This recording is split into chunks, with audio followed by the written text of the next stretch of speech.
Selamat siang Pak Didi. Sedikit mau bertanya tentang pembangunan yang terjadi di Pulau Komodo sekarang. Khususnya di Pulau Rinca, bagaimana pendapat Anda terkait tentang pembangunan tersebut?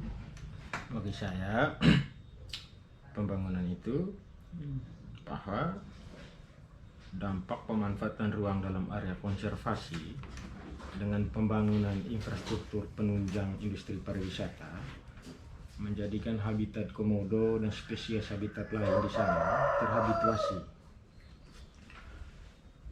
Di lokasi objek wisata terhabituasi, itu akan menghilangkan home range dan daerah jelajah bagi binatang-binatang atau spesies binatang yang hidup di Pulau Komodo dan Pulau Rinca serta Pulau Padar. Habituasi adalah pola perubahan perilaku binatang. Perubahan perilaku binatang ini banyak dikarenakan oleh berbagai macam faktor. Ada faktor alamiah oleh karena kondisi geografis atau kondisi iklim. Ada juga karena perbuatan dan ulah manusia pada ruang atau lahan yang menjadi tempat atau rumah bagi binatang itu hidup. Di Pulau Komodo adalah rumah bagi satwa, adalah tempat tinggal bagi satwa yang ada di sana. Proses habituasi ini akan berdampak langsung pada proses perubahan bentuk fisik bagi binatang tersebut. Ada perubahan perilaku yang dialami oleh binatang oleh karena banyaknya aktivitas manusia yang ada di sana. Perubahan perilaku itu bisa terjadi karena persoalan mobilitas manusia yang begitu sering sehingga mengakibatkan proses perubahan perilaku pada binatang yang mendiami wilayah tersebut. Nah, Komodo, khususnya Komodo selama ini sudah mengalami perubahan bentuk perilaku. Perubahan bentuk perilaku Komodo, salah satu contoh yang membuat Komodo itu berubah dengan kehadiran atau dengan adanya kafetaria yang ada di Pulau Rinca maupun di Pulau Komodo. Kafetaria yang ada di Pulau Rinca dan di Pulau Komodo ini secara tidak langsung sudah merubah bentuk dan sifat Komodo yang selama ini dipromosikan sebagai ikon pariwisata di Pulau Komodo dan Pulau Rinca dan Pulau Padar. Terhabituasinya binatang ini dengan cara atau pola memberi makan binatang ini dari jarak yang sangat dekat. Binatang ini yang dipromosikan memiliki sifat dan karakter yang liar, agresif, seakan-akan sudah berubah menjadi seekor binatang piaraan yang dipiarai oleh manusia. Sifat eksotiknya sudah hilang, sudah hampir hilang. Kenapa hampir hilang? Karena proses habituasi atau pola-pola yang sengaja atau mungkin tidak kita sadari selama ini sebagai salah satu bentuk merubah sifat keaslian binatang ini. Nah, kondisi ini menyebabkan persoalan bahwa daya tarik dari Komodo itu yang dipromosikan sudah tidak ada lagi. Gitu. Memang tidak semua Komodo mengalami perubahan perilaku ini, tapi khusus di daerah atau tempat-tempat kafetaria itu, di daerah-daerah yang sering didatangi oleh Komodo dan diberi makan, entah dengan sengaja atau tidak, itu mengalami proses habituasi. Gitu. Habituasi itu, seperti yang saya jelaskan tadi, adalah perubahan bentuk perilaku. Perubahan bentuk perilaku ini yang membuat Komodo lagi tidak eksotik lagi, tidak memiliki daya tarik untuk bisa dipromosikan lagi. Nah, ini nanti berdampak langsung pada kehadiran tamu atau wisatawan di Pulau Komodo yang selama ini mereka dengar atau yang dipromosikan sudah tidak lagi seperti yang mereka terima dari informasi-informasi dari para pelaku pariwisata. Jelas ada kekecewaan. Jikalau ada kekecewaan, maka akan terjadi informasi atau perkembangan luas informasi ini kepada teman-teman mereka, kepada negara-negara lain, atau kepada wisatawan yang ingin datang ke Komodo bahwa Komodo lagi sudah tidak agresif. Dan ini merugikan kita, merugikan Manggarai Barat sendiri, merugikan para pelaku pariwisata, merugikan negara dan daerah. Karena proses habituasi ini berdampak langsung pada proses penerimaan, berdampak langsung pada proses promosi Komodo sebagai objek wisata utama yang dikunjungi oleh wisatawan mancanegara maupun tamu-tamu dalam negara ini sendiri.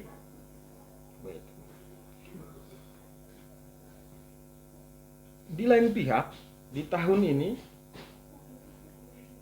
pengerjaan pembangunan dalam bentuk geopark dan sarpras yang dibangun di Rinca dengan luas wilayah yang telah ditetapkan oleh pemerintah dan anggaran-anggaran yang telah ditetapkan itu, dengan kontrak perizinan yang telah ditetapkan juga, adalah salah satu bentuk perampasan hak hidup dan lahan habitat ini untuk bertahan hidup.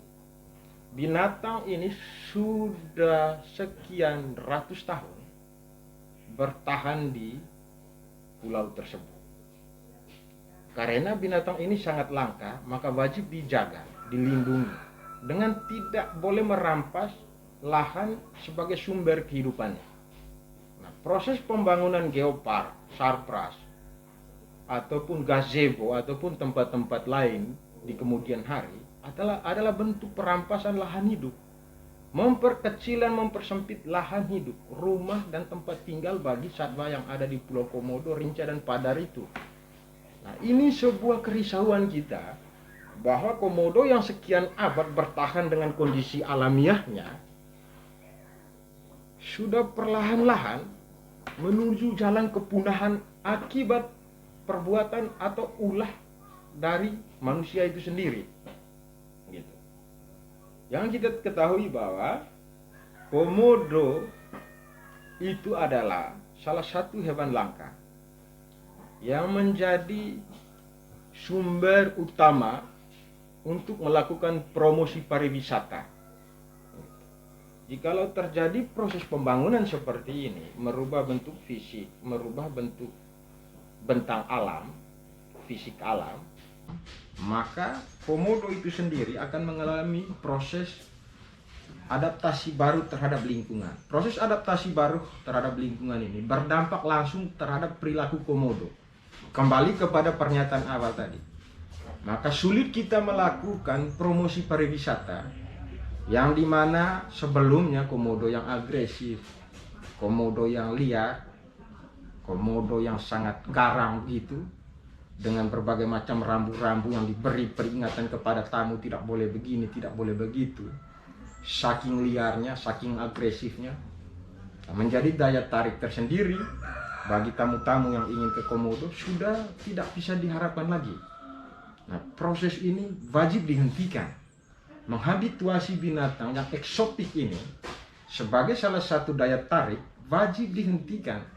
Apalagi kehadiran bangunan ini. Kehadiran bangunan ini adalah salah satu bentuk perampasan hak hidup atau lahan hidup bagi habitat yang langka dan menjadi sumber pendapatan, menjadi sumber kehidupan, dan menjadi sumber pemasukan baik pribadi, kelompok, maupun negara, maupun daerah yang ada di bangsa kita ini.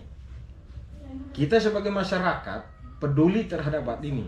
Saya secara pribadi tidak mengatasnamakan siapa-siapa, sangat khawatir dengan kebijakan geopark ini dan sarpas ini. Kenapa khawatir? Karena akan menghilangkan home range, daerah jelajah dan teritori. Berapa besar lahan yang dirampas, yang ditiadakan untuk membangun lokasi tersebut.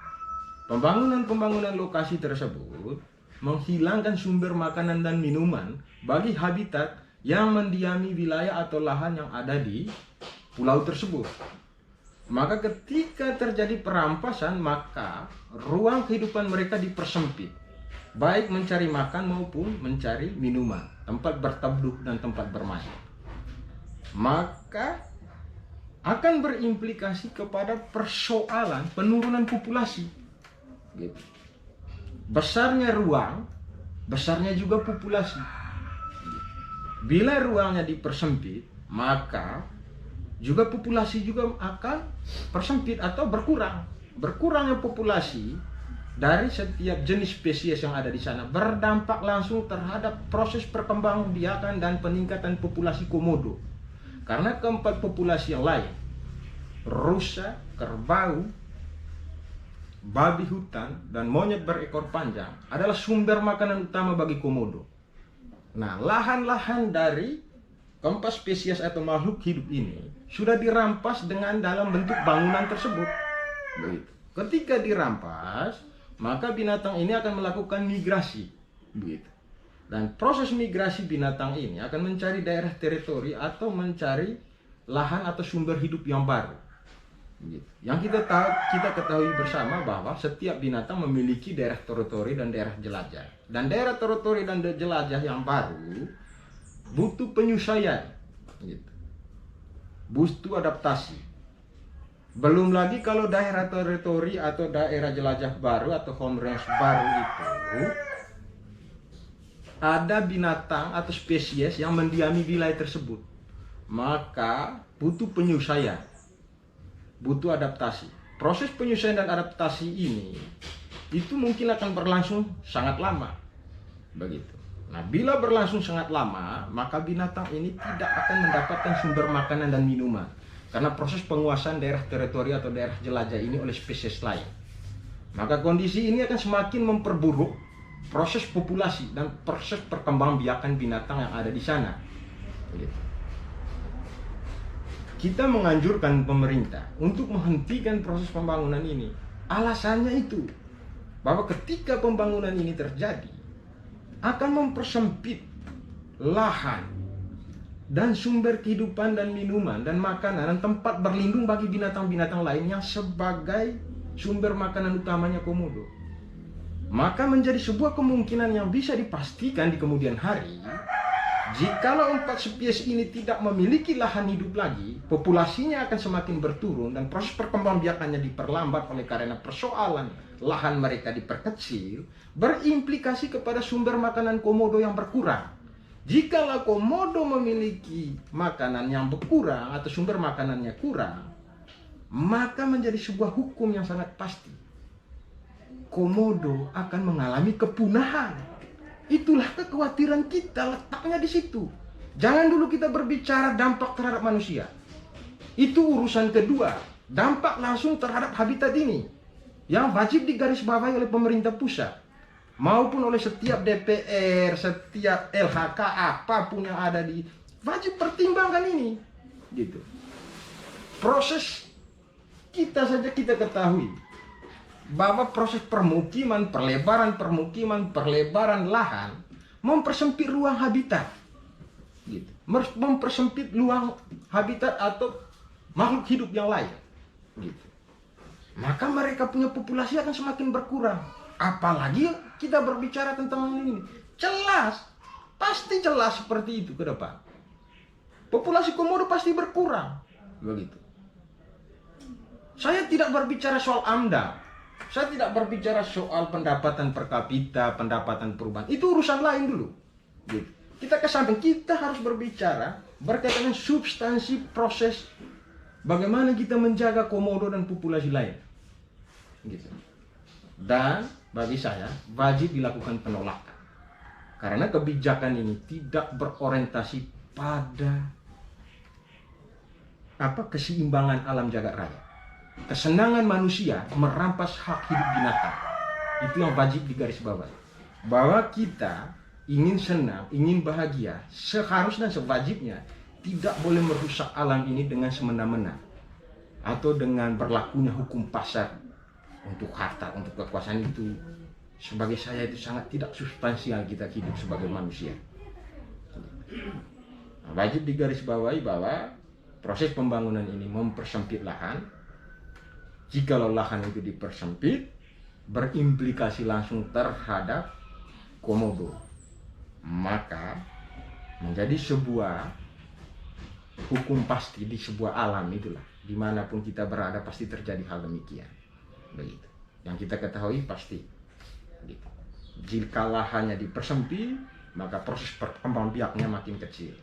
Jika proses perkembangbiakannya makin kecil, maka populasi itu menurun. Jika populasi itu menurun, secara tidak langsung kita ingin memusnahkan.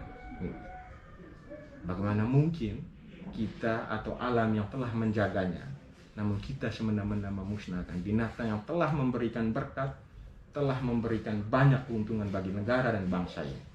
Inilah yang wajib kita kritisi untuk dihentikan. Untuk dihentikan. Jangan karena kita ingin memanjakan, menyenangkan para tamu G20, para tamu-tamu hebat yang lain, lalu kita membuat binatang ini jadi hilang. Saya tahu bahwa proses pembangunan itu untuk menerima tamu G20 dari berbagai negara agar kita dipandang baik. Dipandang baik dengan merugikan dan menghilangkan komodo itu wajib dicatat, itu tidak perlu. Tidak sangat penting itu. Hanya untuk menyenangkan sesaat saja, lalu implikasinya bertahun-tahun kita hanya meninggalkan atau menerima sebuah cerita dalam bentuk dongeng kepada generasi bahwa komodo itu sempat ada, tapi dihapus oleh Geopark dan Sarpras.